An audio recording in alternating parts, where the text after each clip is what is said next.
Damas y caballeros, si existiera un Oscar al mejor casting, definitivamente Amanecer en la Cosecha tendría que ganarlo las primeras 10 veces, aunque no sea su fecha, porque carajo, sí que le están echando ganas.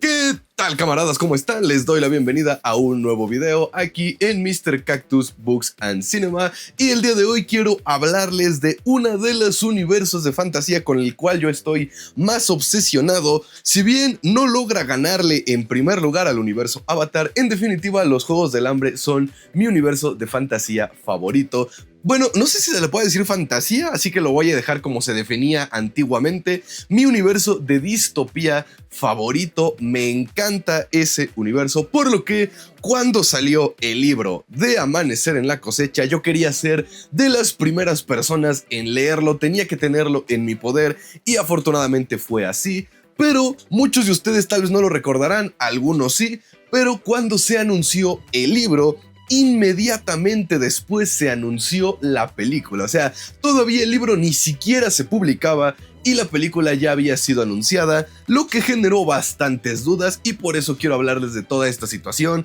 de la película, de la historia y, más que nada, del casting de Amanecer en la Cosecha, que bastante me tiene emocionado. Así que, ahora sí, ya corto la introducción y empezamos. En el mundo de la literatura, banda, hay una situación, bueno, no sé si solo ocurre en el mundo de la literatura, porque eso se ve bastante sesgador, así que voy a decir que en el mundo de las adaptaciones cinematográficas, ya sea de un libro a una película, de un videojuego a una película, de una serie de televisión a una película, de un anime a una película, vaya, en el mundo de las adaptaciones cinematográficas hay una cuestión que es como un rumor a voces, que las personas no se atreven a definir, pero tampoco dicen, no es así, que es con respecto a cuando una película se anuncia casi al instante cuando se anuncia el producto del que está basada. Y es que es algo muy raro que llegue a ocurrir, pero sí llega a ocurrir. Porque, por ejemplo, cuando se trata de una saga literaria, llámese Dune, llámese El Señor de los Anillos, llámese Harry Potter, llámese estas cosas, por lo general tiene que volverse famosa primero porque se trata de una saga literaria.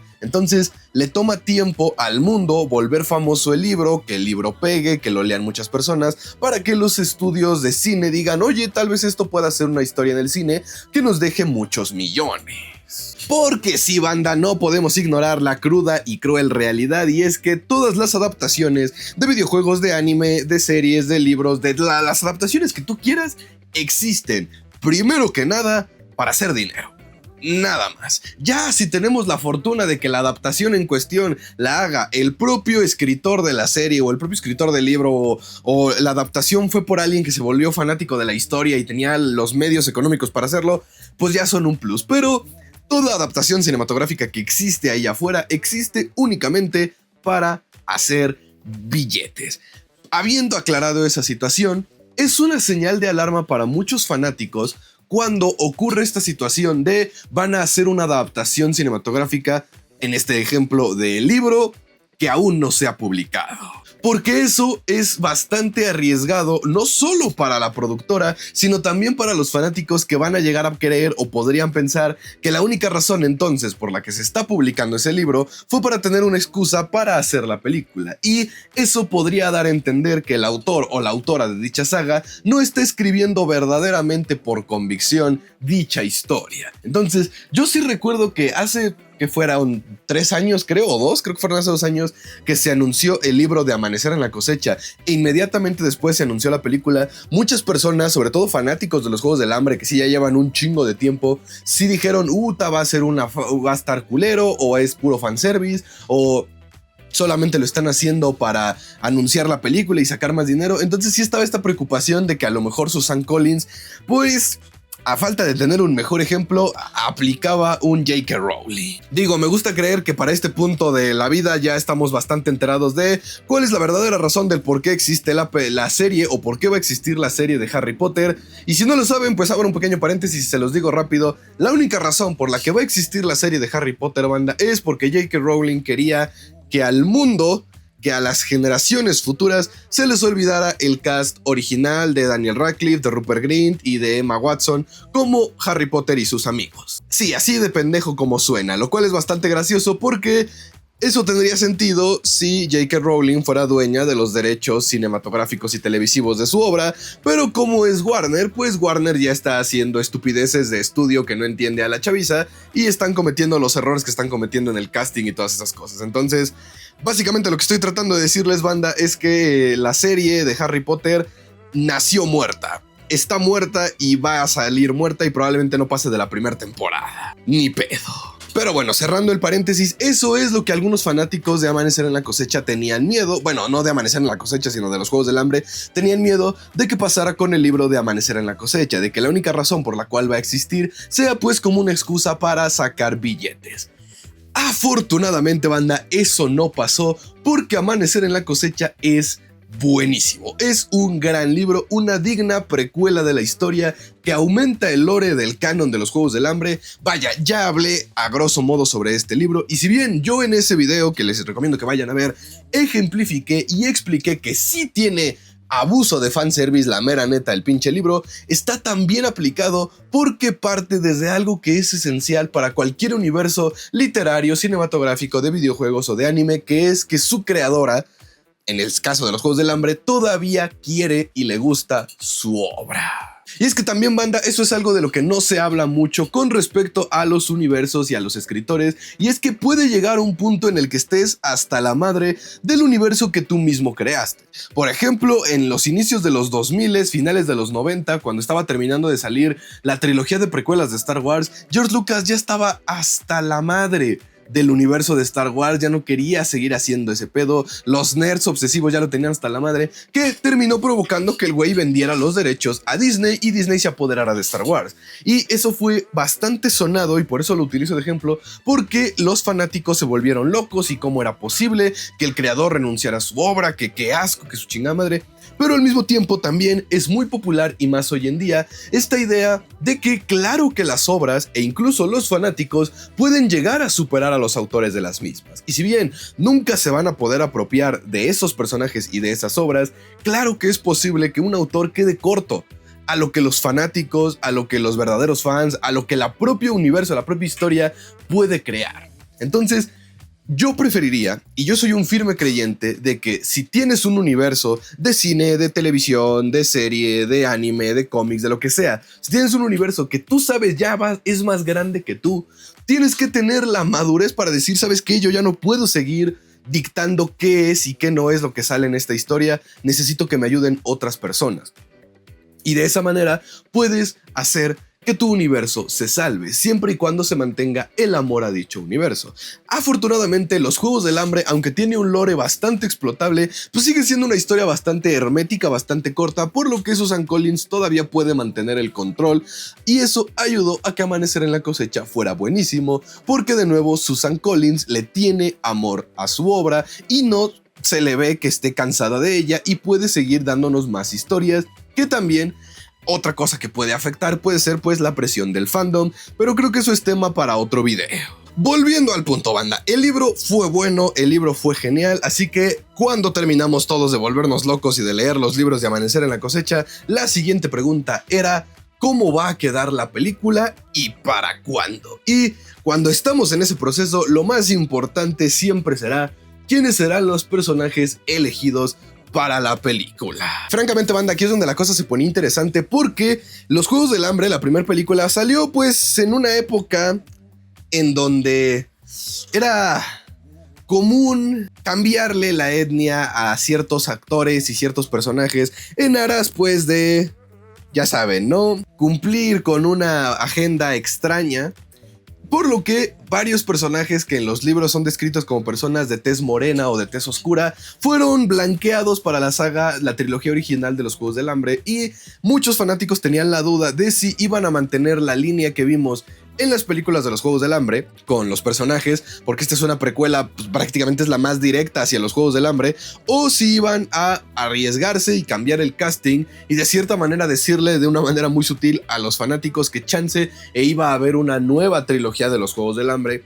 con estos cambios. Pues ya ven, porque hoy en día pues ya está más aceptado que las etnias correspondan en algunos casos a lo que se describe en libros y películas, por lo que estaba la duda. Y pues en cuanto salió el casting de Haymitch, que fue el primero en ser mencionado, se nos dejó muy en claro que iban a mantener lo que vimos en las películas originales de los Juegos del Hambre, algo que personalmente me parece correcto. Y es que si bien hubiera sido genial que hubieran casteado a alguien que tuviera un aspecto más similar a la descripción de Haymitch en los libros, esto, como dije hace un momento, habría abierto el precedente de que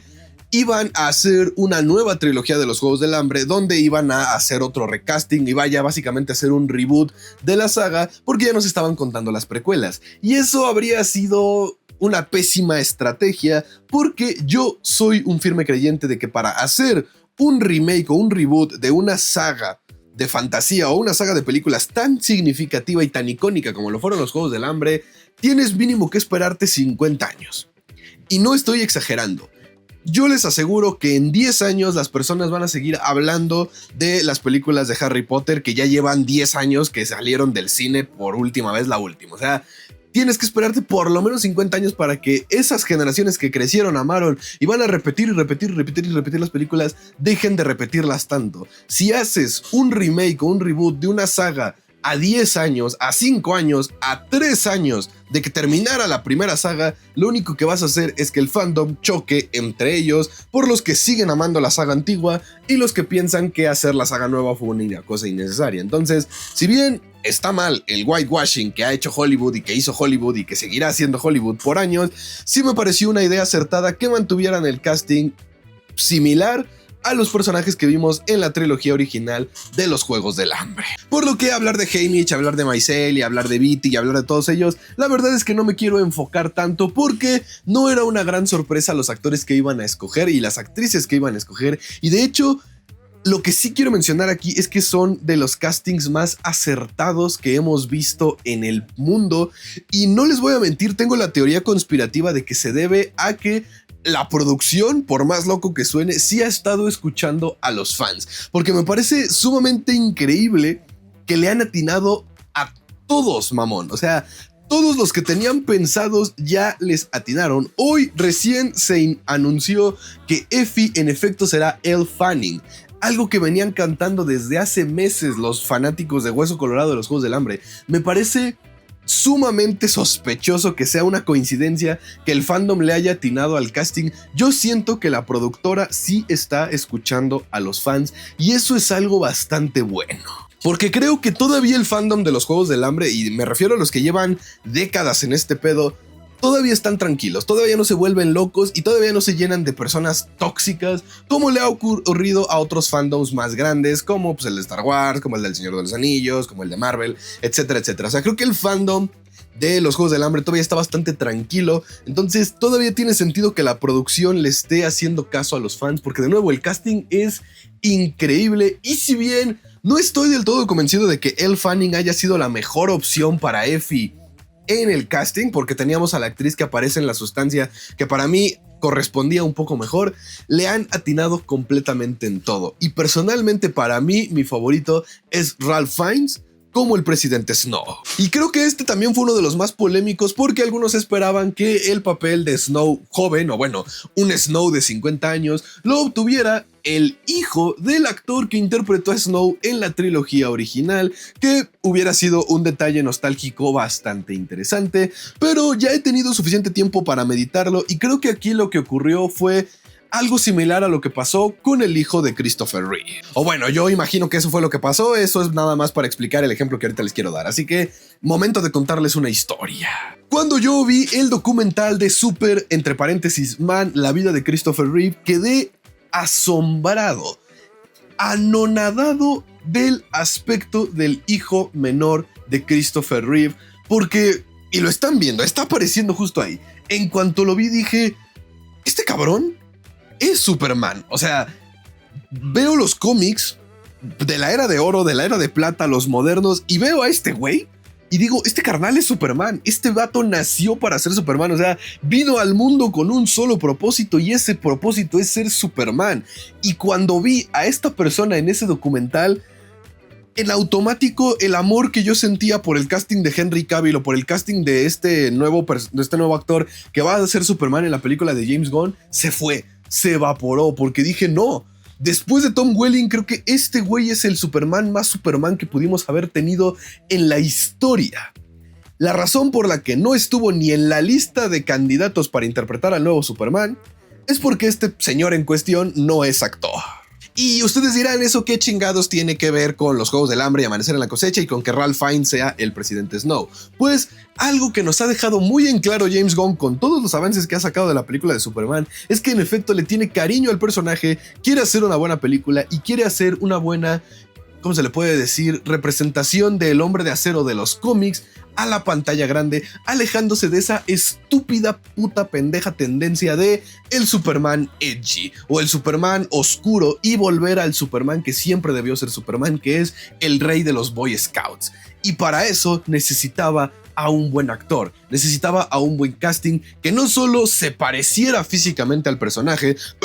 Henry Cavill, sino que pudiera tener la actitud, la personalidad, la dualidad que hay entre Clark Kent y Superman. Y pues por más que el hijo menor de Christopher Reeve se pareciera a Superman, si no es actor, ni de pedo iba a dar el ancho, y elegirlo tal vez en apariencia hubiese sido un buen casting, pero en actuación, en interpretación, en lo que iba a hacer con el personaje, no lo iba a lograr. ¿Habría sido un detalle nostálgico interesante? Sí. ¿Habríamos tenido al hijo del que interpretó a Superman, entonces se parecen un chingo y qué chingón? Sí, pero no hubiera dado el ancho por lo que pedía y solicitaba el personaje. Así que volviendo al hijo del actor principal, el actor que le dio vida a Snow en la trilogía original, este güey lo he visto en sus películas, he visto las interpretaciones que él tiene y comparado con Ralph Fiennes, no iba a dar el ancho para el presidente Snow. Definitivamente Ralph Fiennes le sabe mejor a interpretar a villanos obsesionados con adolescentes psicópatas de lo que el hijo del actor principal de Snow lo sabe hacer. Por ende, interpretativamente hablando y a nivel actuación y a nivel qué tanto se podían apoderar del personaje, definitivamente Ralph Fiennes se va a llevar de calle a este otro güey. Tal vez por la nostalgia él se hubiera parecido más al Snow porque es pues el hijo del actor que le dio vida, sí, pero no iba a ser el presidente Snow. Entonces, para mí, Ralph Fiennes fue la decisión más acertada para darle vida a un Snow de 50, 60 años, que es lo que necesitamos, porque Ralph Fiennes le sabe a los villanos mentalmente dañados, pasivo-agresivos y, como dije, obsesionados con torturar adolescentes. Así que, brillante casting. Por lo que ya para cerrar con el video del día de hoy, banda, puedo decir que así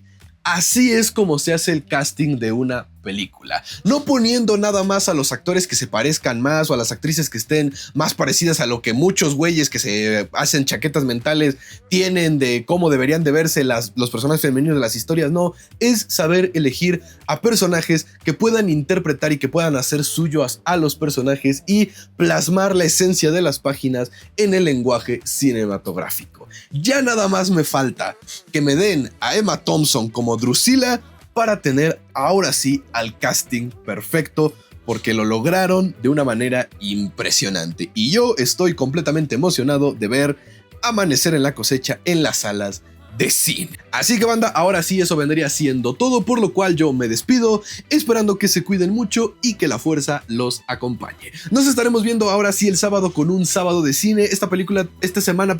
toca una película que creo que nadie esperaba que iba a existir, que es esta de Kayara, la princesa inca, que no les voy a mentir, me llama la atención porque si cambio la Y por una T es Katara, entonces sí, tengo un meme ahí, entonces esa va a ser la película de este sábado. El siguiente sábado vamos con la de Lilo y Stitch, que es el live action, y hasta el otro sábado con la última de Misión Imposible, por lo que les recomiendo que se suscriban al canal y que estén atentos al contenido para no perderse de ningún video. Por lo demás, ahora sí, yo les digo adiós, cuídense mucho,